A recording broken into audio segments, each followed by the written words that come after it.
सियासत मुफलिसी पे इस तरह एहसान करती है, आंखों को छीनती है और चश्मों को बांटती है। कि मुल्क में अमन चैन रहे, सियासत की कोई बात नहीं हुई, भाईचारा कायम रहे, देश प्रगति के पथ पर हो। एकता और अनुशासन बहुत जरूरी है। सारे लोग आपस में मोहब्बत रखें।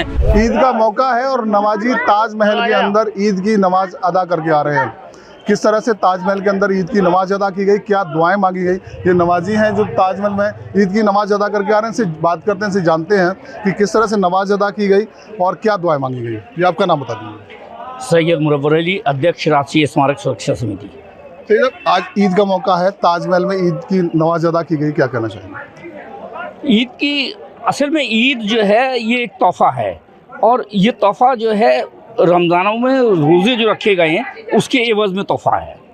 तो ये तोहफ़ा इसलिए है कि ये खुशी का मौका है, और खुशी के मौके पे सब लोगों ने दुआ में की कि मुल्क में अमन चैन रहे और इसी तरह खुशहाल रहे, सारा मुल्क इसी तरह हंसता खोलता रहे।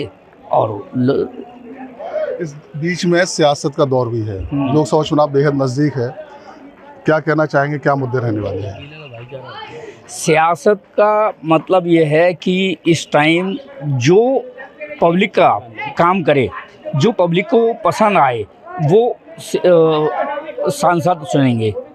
बाकी सियासत की कोई बात नहीं हुई। बाकी सारा मामला एक सा रहा कि मुल्क में अमन चैन में रहे कायम, इसके लिए दुआ की। आपसे जानते हैं, आप भी ईद की नमाज अदा करके आ रहे हैं, किस तरह की दुआएं रही, किस तरह से नमाज अदा की। आरिफ तैमूरी, स्थानीय नागरिक। असल में ईद का जो त्यौहार है पूरे विश्व के अंदर मनाया जाता है, सारे संसार के अंदर में।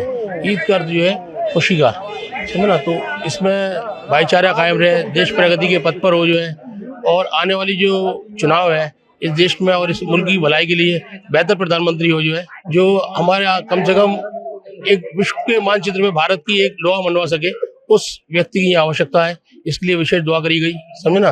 और सबसे बड़ी बात क्या है, जो हमारे देश में आर्य तत्व हैं उनको मुंह तोड़ जवाब दिया जाए, समझे ना। क्योंकि राष्ट्र के लिए सर्वप्रिय जो है, पहले जो है एक राष्ट्र है। जब राष्ट्र का निर्माण होगा तो उसमें जो है जाहिर है खुशहाली भी होगी जो है, समझे ना। एकता और अनुशासन बहुत जरूरी है। सियासत के लिए तो दो पंक्तियां कहना चाहूंगा, अगर आपकी इजाजत हो तो।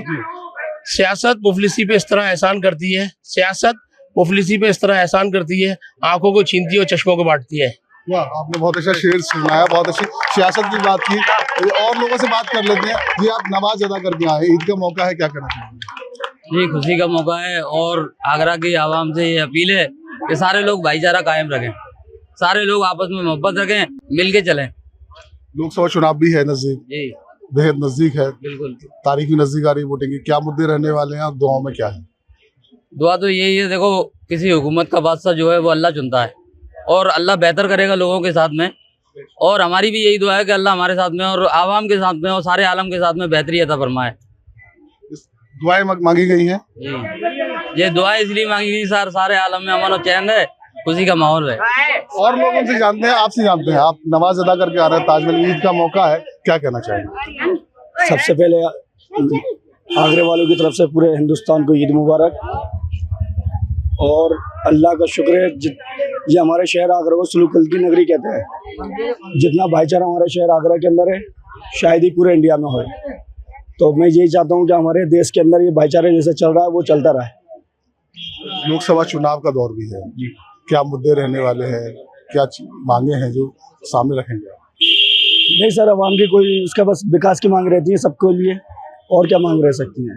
ओनली विकास होता रहे, बेहतर है, बेहतर आवाम के लिए विकास होता रहे। ये सब लोग बोल रहे हैं जो ताजमहल में आज ईद के मौके पर नमाज अदा करके आए हैं, दुआएं मांगी हैं, देश में अमन चैन की दुआएं मांगी है। साथ ही सियासत के लिए कहा गया है कि जो प्रधानमंत्री बने लोकसभा चुनाव के बाद वो ऐसी सियासत के बने कि पूरे देश में अमन चैन और भाईचारे के लिए काम करें, सभी वर्गों को साथ लेकर चलें। Laxmikant Sharma, ABP live, Agra.